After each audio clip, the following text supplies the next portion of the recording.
सृष्टी हे ब्रह्मांड फक्त एक आनंद आहे। पशुपक्षी जसं या सगळ्या गोष्टींचा आनंद घेतात, आपणही क्षणाक्षणाला त्या गोष्टींचा आनंद घेतला पाहिजे। आपण विनाकारण नको त्या चिंतेत अडकतो। 10-20 एकर जरी आपल्याला जमीन असली तरी रोज आपल्याला अन्नधान्य खायला किती लागतं। 10-15 घरं असू द्या, संध्याकाळी झोपायला केवढीशी जागा लागते आपल्याला, हे आपल्या कधी लक्षात येत नाही। आपण नुसतं सगळं वाढवत जातो। जमीन कोणाची, घर कोणाचं, सगळं जाग्यावर राहत असतं। तेच पुढच्या पिढीकडे पण तशाच पद्धतीनं ते चालत आलेलं असतं। आणि आपण विनाकारण ह्या गोष्टी करताना मग आपण क्रोध वाढवतो। क्रोध गाडला पाहिजे, तक्रारी होणार नाहीत। हे जीवन खूप मधुर आहे, गोड आहे, ते चाखत बसलं पाहिजे।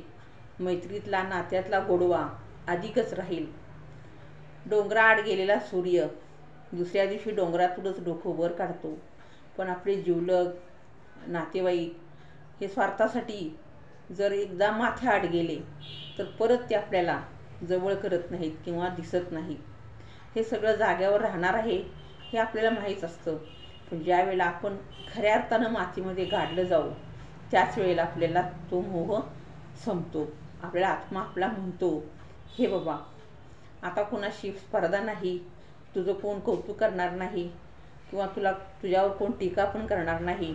आता सगळं शांत झालेलं आहे, पण त्यावेळेला काहीच नको असतं, कारण सगळं कळून चुकलेलं असतं की जन्म कशासाठी होता, आपण काय केलं आणि आता काय झालं।